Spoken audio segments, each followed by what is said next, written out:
Middle east में भीषण जंग छिड़ी हुई है। अमेरिका, इजराइल और ईरान के बीच तनाव चरम पर है।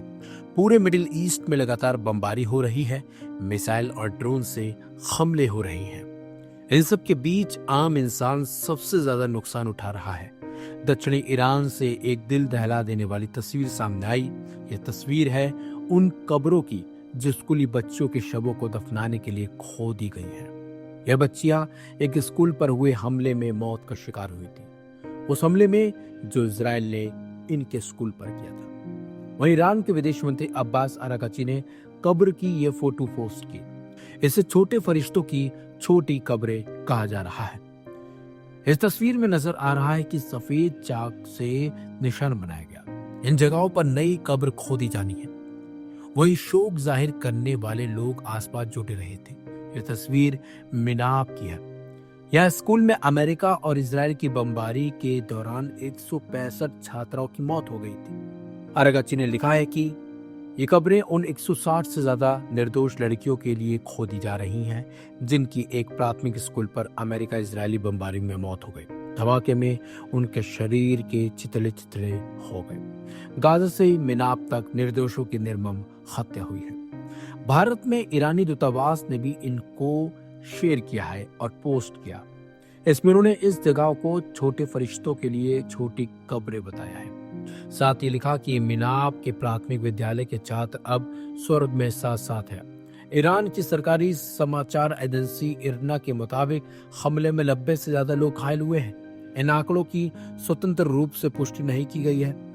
स्कूल में जहां बमबारी हुई है वहां की वीडियो में बचाव कर्मी दोस्त कंक्रीट की चादरों और मलबे के बीच से खुदाई करते हुए दिखाई दे रहे हैं और मलबे से स्कूल बैग निकालते दिखाई दिए थे। ईरान ने संयुक्त राष्ट्र में इस हमले को नागरिकों पर जानबूझकर हमला बताया है। साथ ही साथ इसका वर्णन युद्ध अपराध और मानवता के खिलाफ अपराध के रूप में किया गया है। दूसरी तरफ इजरायली सेना का कहना है कि उसे ईरानी अधिकारियों द्वारा बताए गए क्षेत्र में किसी भी हमले के बारे में जानकारी नहीं है। वहीं अमेरिकी सेना ने कहा कि वह नागरिकों को हुए नुकसान की रिपोर्टों की समीक्षा कर रही है। इस बीच दक्षिणी पूर्वी ईरान में एयर बेस को निशाना बनाकर किए गए हवाई हमलों में कम से कम 13 ईरानी सैनिक मारे गए। स्थानीय मीडिया ने यह जानकारी खोद दी है। अर्ध सरकारी समाचार एजेंसी तस्नीम और दैनिक समाचार पत्र खमीहान ने ईरान की राजधानी तेहरान से 800 किलोमीटर दक्षिण पूर्व में स्थित करमान में हुए हमले की खबर दी। करमान एयर बेस को सैन्य हेलीकॉप्टर रखे जाने के लिए जाना जाता है। आपको बता दें, मंगलवार को इन सभी स्कूली बच्चों का जनाजा निकाला गया। इसके बाद इन सभी को दफन कर दिया गया।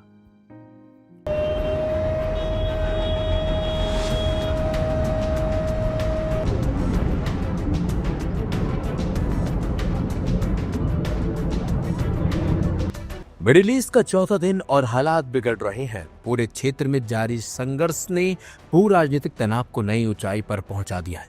अमेरिका, इजराइल और ईरान के बीच बढ़ते टकराव ने न सिर्फ पश्चिम एशिया की सुरक्षा व्यवस्था को चुनौती दी है, बल्कि वैश्विक शक्तियों की भूमिका पर भी सवाल खड़े कर दिए हैं।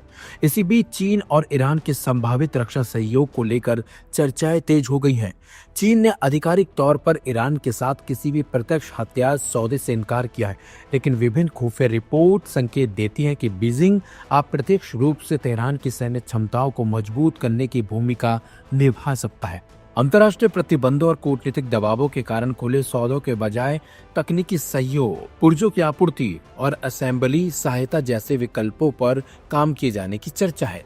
सबसे ज्यादा चर्चा CM-302 supersonic anti ship cruise missile को लेकर है, जिसे चीन की YJ-12 का निर्यात संस्करण माना जाता है। यह मिसाइल बड़े नौसैनिक जहाजों जैसे एयरक्राफ्ट कैरियर और डिस्ट्रॉयर को निशाना बनाने के लिए डिजाइन की गई है। इसकी अनुमानित मारक क्षमता 290 से 460 किलोमीटर तक बताई जाती है और इसमें लगभग 500 किलोग्राम का वारहेड लगाया जा सकता है। समुद्र की सतह के बेहद करीब उड़ान भरने की क्षमता इसे रडार से पकड़ना मुश्किल बनाती है। अगर ये प्रणाली ईरान के पास प्रभावी रूप से तैनात होती है तो फारस की खाड़ी और हुर्मुज जल डब्लू मध्य में अमेरिकी नौसेना की रणनीतिक चुनौतियां बढ़ सकती हैं। हालांकि चीन ने ऐसे किसी अंतिम समझौते से इनकार किया है। वह लंबी दूरी की वायु रक्षा प्रणाली HQ-9B को भी ईरान की सुरक्षा रणनीति में अहम माना जा रहा है। यह सतह से हवा में मार करने वाली मिसाइल प्रणाली रणनीतिक ठिकानों, परमाणु स्थलों और बड़े शहरों को हवाई हमलों से बचाने के लिए विकसित की गई है। इसकी मारक दूरी 200 से 260 किलोमीटर तक बताई जाती है। विशेषज्ञ इसे रूस की उन्नत प्रणालियों के समकक्ष मानते हैं। हालांकि हालिया संघर्षों ने यह भी दिखाया है कि अत्याधुनिक स्टेल्थ हमलों के सामने इसकी प्रभावशीलता को लेकर चुनौतियां बनी हुई हैं। तीसरा महत्वपूर्ण तत्व YLC-8B UHF लंबी दूरी का 3D सर्विलांस रडार। यह रडार स्टील्थ तकनीक से लैस विमानों और बैलिस्टिक मिसाइलों का शुरुआती चरण में पता लगाने में सक्षम बताया जाता है। UHF बैंड में काम करने के कारण यह कम दृश्यता वाले लक्ष्यों को भी ट्रैक कर सकता है। इसे ईरान की बहुस्तरीय वायु रक्षा प्रणाली को मजबूत करने के प्रयास का हिस्सा माना जा रहा है। इसके अलावा मिसाइल ईंधन से जुड़े रसायनों जैसे सोडियम परक्लोरेटेड और अमोनियम परक्लोरेटेड की आपूर्ति पर भी चर्चा है, जो ठोस ईंधन वाली बैलिस्टिक मिसाइलों के निर्माण में महत्वपूर्ण भूमिका निभाते हैं। अगर इन सामग्रियों का बड़े पैमाने पर ट्रांसफर हुआ तो यह ईरान के घटते मिसाइल भंडार को पुनः भरने की दिशा में बड़ा कदम हो सकता है। ड्रोन तकनीक, लूटरिंग, म्यूनिशन, मैनपैड्स और ISR सहयोग जैसे क्षेत्रों में भी संभावित समर्थन की खबरें सामने आई हैं। हालांकि इन दावों की पुष्टि सीमित है। कुल मिलाकर मिडिल ईस्ट में चौथे दिन बढ़ते तनाव के बीच इस साफ कि क्षेत्रीय संघर्ष अब महाशक्तियों की रणनीतिक प्रतिस्पर्धा का भी हिस्सा बन चुका है। चीन भले ही खुले तौर पर किसी बड़े हथियार सौदे से इनकार करे, लेकिन तकनीकी सहयोग और आपूर्ति श्रृंखला के जरिए ईरान अपनी वायु और मिसाइल रक्षा क्षमता को फिर से मजबूत करने की कोशिश करता दिख रहा है। आने वाले दिनों में यह संतुलन किस दिशा में झुकेगा, इस पर पूरी दुनिया की नजरें अब जा टिकी हैं।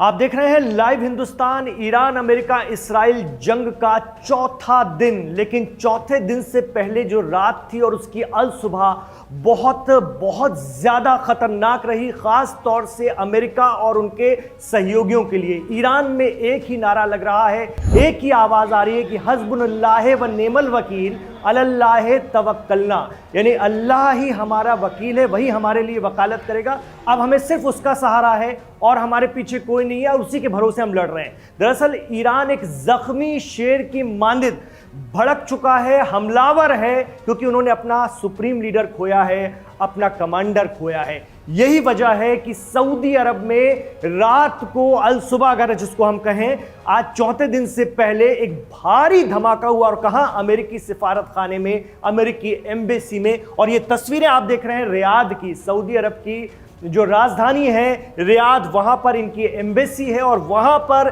जबरदस्त हमला हुआ है ईरान की तरफ से। इतना ही नहीं, दुबई का सबसे जो अहम इलाका है, वहां पर जो अमेरिकी सिफारत खाना है, काउंसलेट है, वहां पर भी ईरान ने टारगेट करके हमला किया है। इस तरह की खबरें भी आई हैं और तस्वीरें भी आई हैं। खबर तो यह भी है कि अरब देशों ने वहां रह रहे लोगों को धमकाया है, चेतावनी दी है कि कोई भी युद्ध से संबंधित वीडियोस न बनाए और दुनिया में जारी ना करे। और चूंकि वहां पे कानून बहुत सख्त है, तो हो सकता है कि लोग खौफ में आ जाएं, लेकिन जिस तरह के वीडियोस आ रहे हैं ईरानी मीडिया के भी हवाले से, और जो ईरान भी दावा कर रहा है कि उसने रियाद में और दुबई में अमेरिकी सिफारत खानों को, अमेरिकी एम्बेसियों को भारी नुकसान पहुंचाया है। अब ऐसे में अमेरिका का कहना है कि दुबई में हमारे जो सिफारत खाना है उस पर लोग नहीं थे।